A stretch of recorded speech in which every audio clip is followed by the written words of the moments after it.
안녕하세요. 옛 이야기입니다. 옛 이야기의 사연을 여러분들에게 읽어드릴 DJ 유진입니다. 구독과 좋아요는 채널 운영에 큰 힘이 됩니다. 꼭 부탁드리며 저는 여러분들의 댓글도 모두 읽고 있으니 댓글도 많은 참여 부탁드립니다. 그럼 오늘의 사연 바로 시작할게요.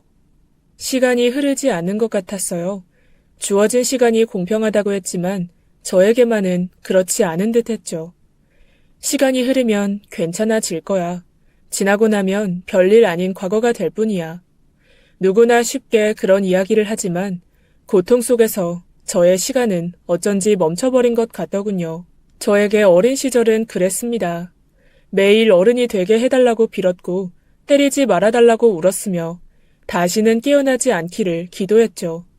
술을 잔뜩 먹고 들어온 아버지는 늘 잠든 저를 깨우는 것으로 시비를 걸기 시작했습니다. 일어나면 자신을 반기지 않았다는 이유로, 일어나지 않으면 버릇이 없다는 이유로, 자식 교육을 똑바로 시키지 않았다는 이유로 어머니와 저를 때렸죠. 사실 이유는 무엇이든 상관없을 겁니다. 그냥 그 사람은 그랬어요. 항상 화가 나 있었죠. 당신, 바람난 거 내가 모를 줄 알아? 바람? 그래, 바람났다. 그럼 어쩔 건데? 내 돈 보고 접근해서 빌어먹고 사는 주제에 감히 남편한테 언성을 높여? 맞아볼래? 어? 그래, 때려봐. 어차피 때릴 거잖아. 그래, 버릇 고치려면 맞아야지. 어머니는 결국 더 버티지 못하고 집을 나가셨습니다. 12월 24일 유난히도 추웠던 그날, 아직도 저는 그날을 생생하게 기억해요. 어머니도 알고 있었겠죠. 어린 저를 아버지 곁에 두고 가면 안 된다는 걸 말입니다. 하지만 여자 혼자서는 아이를 키우며 살 수 없다고 하더군요. 치맛자락을 꽉 잡은 채 손가락을 하나씩 억지로 떼어내면서 고개를 내저어 보이는 어머니. 검붉은색으로 부풀어 있는 어머니의 눈에서는 눈물 한 방울도 나지 않았습니다. 골목 사이를 빠른 걸음으로 사라지는 어머니는 아버지의 폭력에서 그리고 저에게서 도망치려는 것처럼 보였죠. 어린 제가 맨발로 집 앞에서 울고 있었지만 절대로 돌아보지 않았습니다. 그 흔한 절 데리러 오겠다는 말 한마디 없었죠. 희망 하나도 남겨두지 않았어요. 야, 너네 엄마 어딨어? 너 알지? 알면서 숨겨주는 거지? 정말 몰라요. 진짜로 몰라요. 아버지에게 있어서 저는 이름으로도 딸로도 불리지 않았습니다. 야, 너, 거기, 년, 계집으로 불렸죠. 상황이 조금 달라진 건 제가 초등학교 때부터였어요. 저의 몸 상태를 본 담임 선생님이 아동 학대를 의심하고 신고를 하게 된 이후였죠. 그 덕에 주기적으로 방문해서 저의 안부를 묻는 사람들이 생겨나면서 아버지는 제 얼굴은 절대로 건드리지 않으려고 했습니다. 하지만 폭행이 멈춰진 것은 아니었어요. 오히려 그 사람들이 왔다 간 날에는 저를 골방에 가두고 먹을 것도 주지 않았죠. 마치 그래야만 공평하다고 느끼는 듯이 굴었습니다. 빌어먹을? 네가 누구 덕에 먹고 자고 학교 다니는데 거지 같은 놈들이 계집애라고 돈도 주고 학교 보내줬더니 뭐 학대? 폭행? 야, 내 새끼 내가 가르친다는데 무슨 상관이야? 다 내가 낸 세금으로 먹고 사는 놈들 어딜 가르치려고 들어? 골방은 불도 들어오지 않았으며 바닥은 냉골이어서 너무나 추웠어요. 무엇보다 그곳에는 보통의 어린아이가 무서워할 법한 커다란 장롱이 있었습니다. 삐걱거리는 소름 끼치는 소리를 내며 언제라도 튀어나올 것 같은 귀신이 떠오르는 장롱. 하지만 저는 귀신보다 추위보다 아버지가 더 무서웠기에 그 안에서 자주 잠들곤 했죠. 아버지가 술을 마신 날이면 다친 짐승처럼 몸을 잔뜩 웅크린 채 그 안에서 죽은 듯이 있었습니다. 그곳이 제게는 유일한 쉼터였어요. 그 안에서 다신 오지 않을 엄마를 애타게 찾으며 울었죠. 아빠랑 갈 곳 있어. 거기가 어딘데? 일단 가보면 알아. 말 잘 들어야지 우리 딸. 이번에 가면 꼭 착하게 굴어야 한다. 약속. 저도 그때는 어린 아이였나 봅니다. 딸이라는 말을 듣고 얼마나 좋았는지 몰라요. 이제 나를 제대로 봐주시는 건가? 이젠 괜찮아질까? 하는 그런 작은 기대를 했습니다. 그때가 막 제가 초등학교 2학년에 접어들었을 때였고, 그날 아버지는 제 손을 이끌고 난생 처음으로 옷을 사주셨죠. 치맛단에는 레이스가 달려 있었고, 검은색에 빨간 땡땡이가 들어있는 원피스였습니다.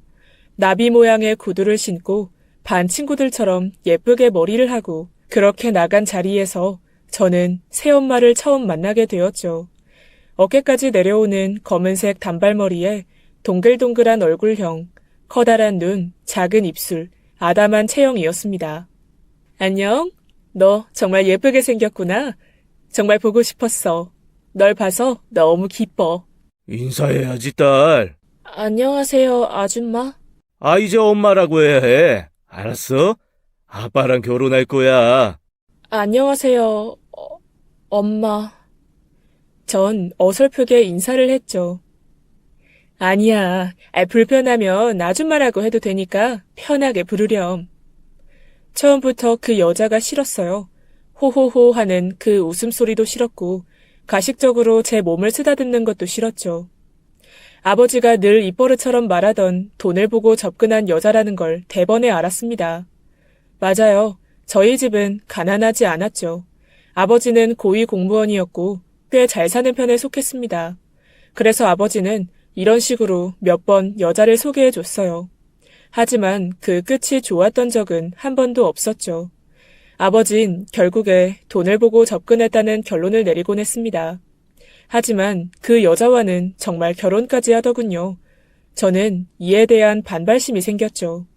아줌마가 제 방에 있는 옷 버렸어요? 어? 혹시 낡은 티셔츠 말이니? 여기저기 찢어져 있기에 혹시 중요한 거야? 그거 우리 엄마가 입던 옷인데 그걸 왜 버려요? 이를 어쩐담? 미안해. 난 그것도 모르고. 그러니까 내 방에 들어오지 말라고요. 일부러 그랬죠. 절대 그런 거 아니야. 하도 낡아서 그냥 생각이 없었어. 미안해. 내가 금방 버린 곳에 다시 가서 찾아볼게. 당장 가서 찾아와요. 어린아이의 오기랄까 고집이랄까 전혀 소중하지 않았던 어머니의 낡은 옷을 버렸다는 이유로 제 반항은 본격적으로 시작되었어요. 단순히 어머니의 자리를 그 여자가 가지고 가는 게 싫었습니다. 어머니는 매일 맞고 살았는데 그 여자는 웃는 게 싫었죠. 그냥 모든 게 싫었다고 해도 무방했습니다. 제게 잘해주는 것도 싫었고 맛있는 음식을 먹이는 것도 끔찍했죠. 저는 점점 못된 아이가 되어가고 있었어요. 마치 아버지의 폭력적인 부분을 대신 채우려는 듯 교묘하고 악랄하게 새엄마를 괴롭히기 시작했습니다. 화장품을 변기에 담아놓기도 하고 귀걸이나 목걸이를 숨겨놓기도 했죠. 그러다가 들키면 무조건 빌었습니다. 아이라는 아직 어리다는 권력을 이용해서 울고 떼를 쓰며 용서를 바란 거죠. 그저 아버지 귀에만 들어가지 않으면 전 아무래도 상관없었어요. 어느 날 그 여자가 물었죠. 넌 왜 이렇게 날 미워하는 거니? 전 어깨를 으쓱하며 대답했어요. 아줌마는 엄마가 아니니까요. 맞아, 엄마는 아니야. 진짜 엄마를 대신할 순 없겠지. 그래도 난 너랑 친하게 지내고 싶어. 그것도 안 될까?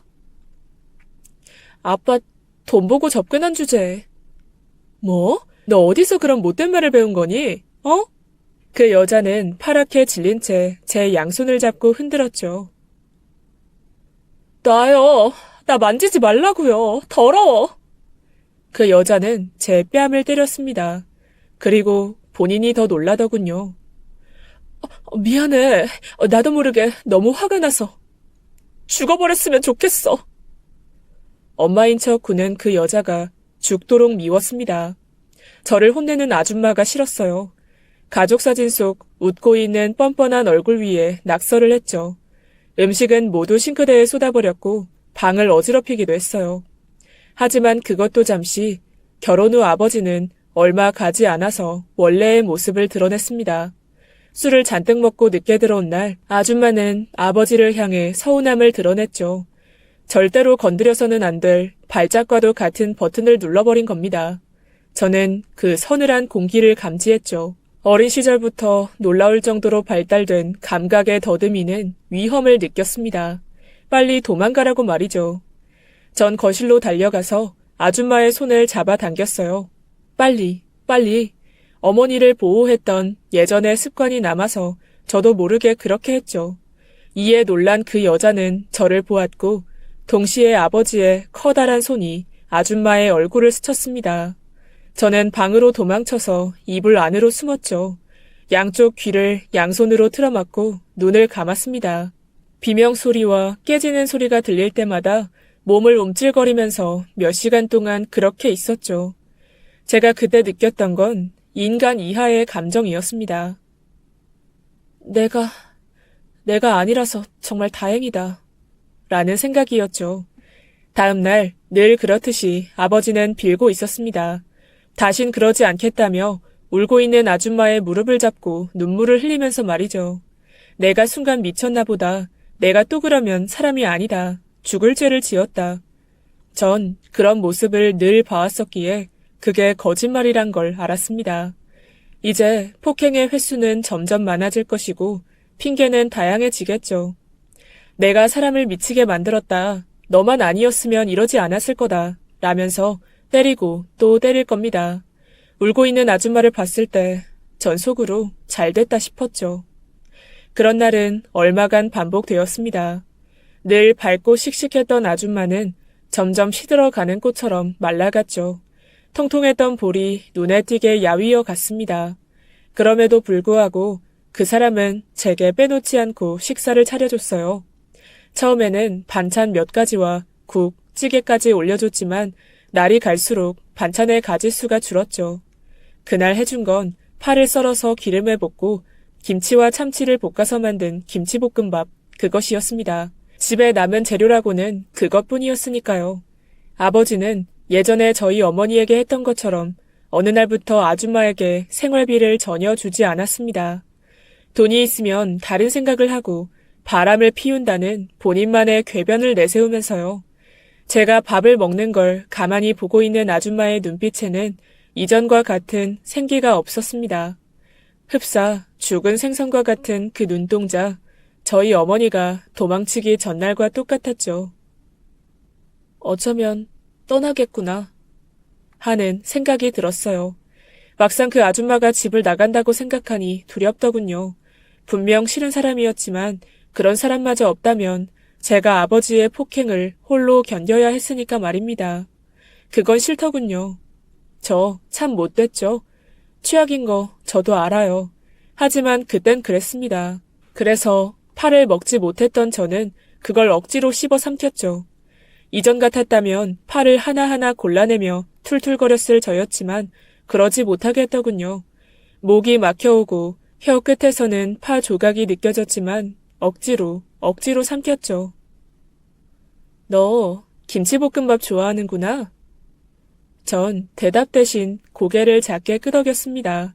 그게 아줌마와 함께 살게 된 뒤에 처음으로 접시를 비운 날이었죠. 딱 1년 만의 일이었습니다. 그리고 바로 그날 저는 아버지의 손에 질질 끌려나와 거실에서 두드려 맞았죠. 이유는 성적이 좋지 않다는 거였어요. 이제까지 단 한 번도 관심을 주지 않던 성적을 들먹이며 저를 때리기 시작했죠. 아버지는 천천히 허리띠를 푸셨습니다. 그리고 그걸 오른손에 칭칭 감았죠. 저는 반사적으로 머리를 보호하며 맞을 준비를 했어요. 그런데 그때 아줌마가 제 몸을 감싸 안았습니다. 난생 처음으로 누군가에게 보호를 받아봤기에 사람의 온기가 굉장히 당황스러웠어요. 짝짝 하는 때리는 소리에 저는 가만히 아줌마를 봤죠. 눈을 질끈 감고 있는 그 사람의 얼굴, 떨리는 몸과 손, 그럼에도 저를 놓지 않고 잡고 있더군요. 처음이었습니다. 왜냐면 저희 어머니는 그러지 않았거든요. 제가 맞고 있어도 멍한 눈빛으로 허공을 보고 있었을 뿐이었죠. 같은 공간에 있었지만 물과 기름처럼 분리돼 있는 느낌이었습니다. 오히려 울고 있는 어린 여자아이를 방패 삼아 제 뒤에 숨기도 했던 게 바로 어머니였죠. 그런 저를 누군가 처음으로 안아준 겁니다. 그것도 제가 가장 미워하고 증오하던 사람이 말입니다. 그 당시에는 그런 감정이 뭔지 구분이 되지 않았어요. 그저 대체 왜? 하는 의문만 제 머릿속을 둥둥 떠다녔죠. 어른이 아이를 보호한다. 어쩌면 당연한 일이었을지도 모를 그 행동이 제게는 너무나 어색하고 생소했거든요. 제 얼굴 위로 뜨거운 뭔가가 떨어졌죠. 아줌마의 눈물이었습니다. 아줌마, 여기서 나가려고? 전 그날 새벽에 현관을 나서려는 아줌마를 향해 덤덤하게 물었죠. 왜? 아줌마 가지 말까? 안 가면 좋겠어? 가면 좋겠어. 다신 오지 마. 솔직히 가지 말라고 잡고 싶었습니다. 하지만 그렇게 해도 떠날 걸 알았죠. 저희 어머니 역시도 그랬으니까 말입니다. 주저하는 그 여자의 발목을 잡고 늘어지고 싶은 걸, 입을 크게 벌리고 아이처럼 울고 싶은 걸 꾹꾹 참아가며 아무렇지 않은 척했죠. 현관문이 닫혔고 인기척도 사라졌어요. 그때 저는 처음으로 후회했습니다.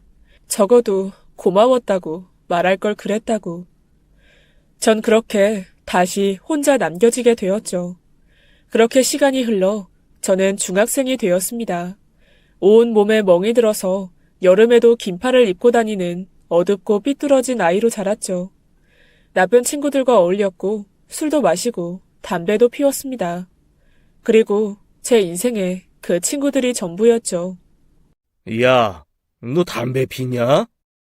제 가방을 뒤져 담배를 찾아낸 아버지가 소리를 꽥 질렀습니다. 아, 안 피워요. 정말요. 그냥 친구가 잠깐 맡아달라고 해서. 손 내놔. 손이요? 제가 머뭇거리자 아버지는 제 오른손을 낚아채듯 잡고는 코를 댔죠. 그와 동시에 제 몸은 뒤로 나가 떨어졌습니다. 귀에서는 삐 하는 이명이 들렸어요. 이미 아버지의 눈은 반쯤 돌아 있었죠. 씩씩거리면서 허리띠를 푸는 걸 보고 저는 아버지를 밀치고는 집을 빠져나왔습니다. 달리고 또 달렸어요. 다리는 소리 없는 비명을 질러대고 숨은 턱까지 찼지만 상관없었죠. 마침내 달리는 걸 멈췄을 때 아무것도 신지 못한 발에서는 피가 흐르고 있었습니다. 추운 겨울 맨발로 뛰쳐나와 유리조각이 박힌 것도 모르고 그 상태로 달린 것이었죠. 저는 그 자리에 주저앉아 눈물을 터뜨렸습니다. 그런데 얼마 지나지 않아 제 몸 위로 따뜻한 뭔가가 덮는 느낌이 들었죠. 고개를 들어보니 아줌마였습니다. 겉옷을 제게 덮어주며 다친 제 발을 살피고 있었죠. 아줌마? 이야기는 일단 나중에 하고 병원 먼저 가자, 어? 치료를 받고 저는 아줌마의 집으로 가게 되었습니다. 저희 집에 비해서는 굉장히 초라하고 작은 원룸이었어요. 침대도 없었고 낡아빠진 이불을 겹겹이 대어 잠을 자야 됐죠. 그런데 저는 그곳에서 3일 내내 잠을 잤어요. 마치 오랜 시간 잠을 자본 적이 없는 사람처럼 자고 일어나서 밥을 먹고 다시 잠이 들었습니다. 제가 안정을 찾았을 쯤에 아줌마는 제게 자신과 함께 살자고 말했죠. 저를 오랜 시간 동안 기다렸답니다. 홀로 남겨진 제가 너무 걱정돼서 집 앞을 서성이면서 저를 기다렸다고 하더군요. 그날도 저를 발견하고 뒤쫓아온 거였죠. 평범한 아이였다면 분명 이런 아줌마에게 기대어 울면서 고맙다고 이야기했겠지만 저는 아니었습니다. 감동도 기쁨도 없었어요. 그저 살았다라는 안도감에 알겠다고 했죠. 아줌마, 나 담배 좀 사다 줘요. 말보로 레드요. 뭐? 담배는 피우면 안 돼. 아직 너 어려. 나중에 성인이 되면 그때 피울 건데요? 왜요? 안 끊으면 나 버리게요? 아니면 아바처럼 때리게요? 그러시려고요? 다른 건 괜찮지만 절대 안 돼. 그건 안 돼. 제발.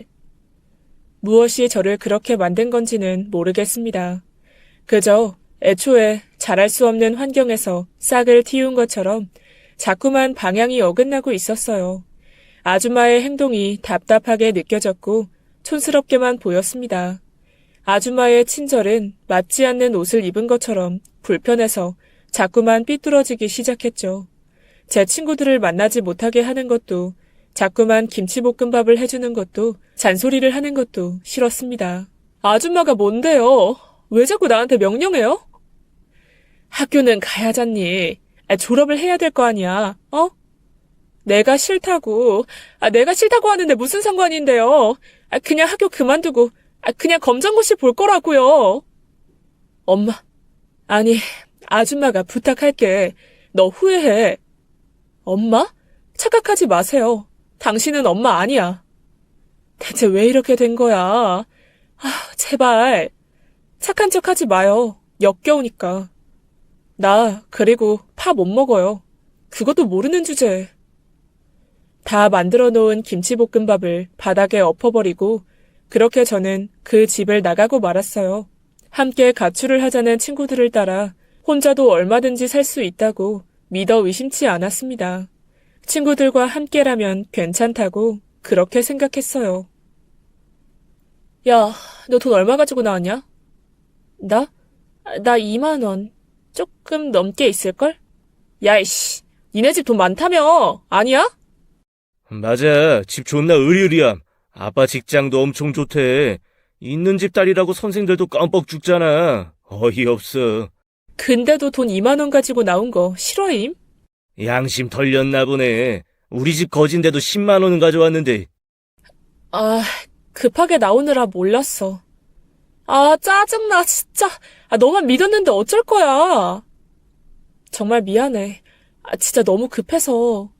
야, 너 돈 많은 집 딸이니까 끼워준 건데 몰랐냐? 야, 됐다, 그만해.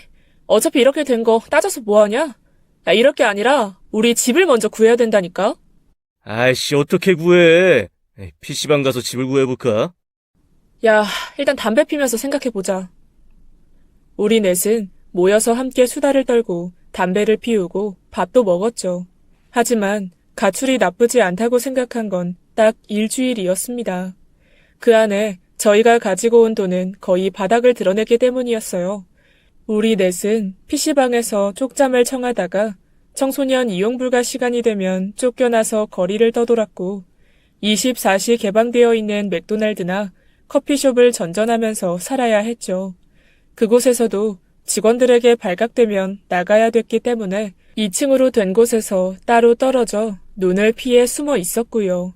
백화점의 화장실에는 따뜻한 물이 나왔기 때문에 그곳에서 머리를 감았습니다. 잠은 지하철 화장실, 공원의 공중 화장실, 아파트 비상계단에서 청했죠. 딱 2주가 되었을 때부터 배를 곪기 시작했습니다. 길게는 3일, 보통은 하루 정도 굶었고 거리 여기저기를 떠돌면서 누군가 피우다 버린 담배를 돌려 태우고 어린 아이들의 돈을 빼앗기도 했죠. 하지만 그건 역시 쉽지 않았습니다. 결국 겨울이 올 때쯤에 저희는 한 가출 모임에 들어가게 되었죠. 지금은 가출팸이라고 부르는 것이 그때도 존재했어요. 가출팸이란 저희와 같은 어린 가출 청소년들이 모여 사는 모텔이나 원룸을 뜻합니다. 그곳은 20대 중후반의 남자가 운영하고 있었고 꽤 많은 원룸을 관리하고 있다고 하더군요. 좋은 목적이고 온전히 갈 곳이 없는 어린 아이들을 데리고 있는 거라고 했지만 실상은 아주 달랐습니다. 싫어요. 절대로 안 해요. 야, 너 양심 없다. 그냥 하는 척만 하는 거잖아. 조건 만남 하는 척하고 돈만 받아내면 된다니까? 저는 고개를 강하게 저었죠. 이건 아닌 것 같아. 우리 나가자, 어? 야, 다른 애들은 한다는데 왜 혼자 고고한 척이야? 그냥 눈 땅 감고 하면 되지. 우리도 돈 내야 될 거 아니야? 2만 원 들고 온 주제에 따지는 거 겁나 많네. 친구들의 욕설을 받으면서도 저는 끝까지 거부했어요. 하지만 제 의사는 애초에 아무런 힘이 없었습니다. 저는 모텔로 강제로 질질 끌려갔고 아버지보다 훨씬 나이 많은 남자가 곧이어 들어왔죠. 저는 너무 무서워서 몸을 벌벌 떨었습니다. 그리고 언제라도 문을 열고 친구들이 들어와 주길 기다렸지만 문은 열리지 않았죠. 제 몸을 더듬는 그 더러운 손길에 전 비명을 질렀고 그 남자의 귀를 깨물어 버렸습니다. 그러자 그 남자는 돌변해서 저를 때리기 시작했죠. 하지만 전 이미 폭행에 익숙해져 있었기에 아무런 충격도 받지 않았어요. 맞으면서도 소리를 질렀고 끝까지 거부했습니다. 그러자 모텔 객실로 전화가 신경질적으로 울렸고 늙은 남자는 욕지기를 하면서 저를 버려두고 나가버렸죠. 문이 닫히는 소리가 들리는 동시에 저는 울음을 터뜨렸습니다. 여기저기 찢어진 옷을 끌어올리면서 늙은 남자의 손길이 닿은 곳을 손톱으로 긁어댔죠. 밖으로 나가보니 친구들이 담배를 피우면서 모텔 앞에서 웃고 있더군요. 저는 조심스럽게 후문으로 빠져나왔습니다. 찢어진 입술 위로 피가 흘렀고 사람들은 그런 저를 보며 슬금슬금 피했죠. 걷고 또 걸으면서 확신했습니다. 친구들은 저를 애초에 구해낼 생각이 없었다는 걸 말입니다. 제가 집을 나오면서 가지고 나온 2만 원이 자신들이 고생을 하는 이유라고 생각한 거겠죠. 그러니 너는 벌을 받아야 돼. 마땅히 네가 감당해야 할 거야. 그게 제가 세상에서 가장 사랑했던 친구들의 뜻이었던 겁니다. 생각 없이 걷다 보니 아줌마가 살고 있는 동네였어요. 하지만 차마 다시 찾아갈 순 없었죠. 제가 아줌마를 향해 했던 욕설과 역겹다는 말이 머릿속에서 수없이 재생됐습니다. 그래도 거기서 발길을 돌리진 못했어요. 혹시나 하는 마음으로 굉장히 오랜 시간 그곳에 서 있었죠. 퇴근 후에 걸어오는 아줌마를 몰래 숨어서 봤습니다. 동네 사람들과 인사를 나누면서 누구보다 밝게 웃는 모습을요. 무척이나 행복해 보였습니다. 그래서 더욱더 가까이 갈 수가 없었어요.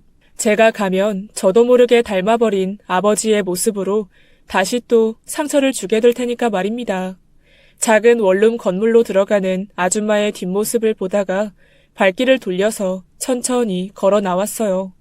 오늘은 또 어디서 자야 될까 하는 생각만 했죠. 저기, 학생! 그때 저를 불러 세우는 목소리에 전 고개만 살짝 돌렸어요. 엉망이 된 얼굴이며 산발을 한 머리, 찢어진 옷까지 누군가가 볼 수 있다는 생각이 드니 부끄러웠기 때문이었습니다. 네? 저요?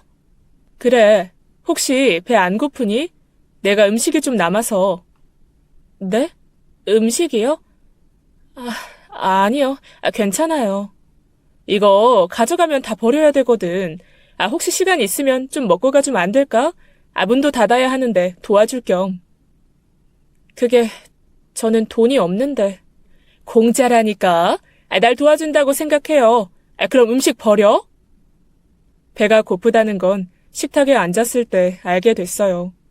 능청스러운 분식집 사장님은 제 손을 이끌어서 가게 안으로 떠밀었습니다. 떡볶이에 김밥에 김치볶음밥까지 만들어주셨죠. 부끄러움도 모르고 저는 허겁지겁 입으로 떠 넣었습니다. 한참을 먹다 보니 김치볶음밥에 파가 보이지 않더군요. 떡볶이 안에도 커다란 대파가 있어야 했지만 전혀 보이지 않았죠. 대수롭지 않게 생각하고 음식을 싹 비웠을 때 분식집 사장님이 자리에 앉으셨어요. 어디서 넘어진 모양이네, 그지? 제게 물티슈를 건네주며 부드럽게 물어보셨습니다. 네, 아까 넘어졌어요. 오는 길에요. 어쨌든 고마워. 덕분에 문도 일찍 닫고 좋네. 아니에요. 고맙습니다. 저는 어색하게 고개를 숙였죠. 근데 혹시 전화 안 할 거야? 전화요? 엄마한테 전화해드려야지. 기다리실 텐데. 파 기름으로 달달 볶아서 파는 빼고, 맞지? 학생이 그걸 제일 좋아한다고 하더라, 엄마가. 엄마요? 엄마가요? 사장님은 자리에서 일어나 어딘가를 뒤지더니 구깃구깃한 종이를 하나 가지고 나오셨어요. 저의 실종 전단지였습니다. 사진과 나이와 이름을 빼고는 정보가 거의 없는 초라한 전단지. 제가 그동안 아무것도 가르쳐주지 않았기에 그 대신 아줌마가 알고 있는 저에 대한 사소한 모든 게 적혀 있었죠. 순간 울음이 터져 나와서 종이를 꽉 쥐고는 그 자리에서 오열했습니다. 오른쪽 눈밑과 귓볼에 점이 있습니다. 파의 식감을 싫어해요. 파 기름을 낸 김치볶음밥을 좋아합니다. 양말은 뒤집어서 벗죠. 긴 머리카락을 올리는 걸 좋아하죠. 색깔은 빨간색을 좋아해요. 원피스가 굉장히 잘 어울리고 나비 모양을 좋아해요. 말수는 별로 없지만 생각이 깊은 아이죠. 학교에 가는 걸 싫어하지만 친구들은 좋아해요. 분식집 사장님은 한참 망설이다가 제 손에 담배 한 갑을 쥐어주셨죠. 그토록 싫어하던 담배까지 맡기고 간 아줌마. 저는 귀가 아플 정도로 그 자리에서 몸을 웅크리고 울었어요. 정말 미쳐버릴 것처럼 가슴이 찢어지는 고통이 느껴졌습니다. 눈물 콧물 범벅이 되어 전단지를 읽고 또 읽었죠. 바보. 왜? 내가 뭐라고? 나까짓 게 뭐라고? 분식집 사장님은 울고 있는 저의 등을 쓰다듬어 주시고는 눈물이 나는지 코를 훌쩍거리셨습니다. 저는 가게를 빠져나와 집으로 천천히 향했어요. 하지만 이내 불 꺼진 창문을 보고 걸음을 멈췄죠. 건물 앞에 앉아 떨리는 손으로 담배를 한 갭이 꺼내어 입에 물고는 라이터를 당겼습니다. 하지만 손이 떨리고 눈물이 차올라서 계속 켜지지는 않더군요. 저는 입에 물고 있던 담배를 다시 담뱃갑에 넣어놓고 계단을 타고 올라갔고 문을 작게 두드렸습니다. 자고 있을 거라고 생각했죠. 그런데 문이 벌컥 열렸어요.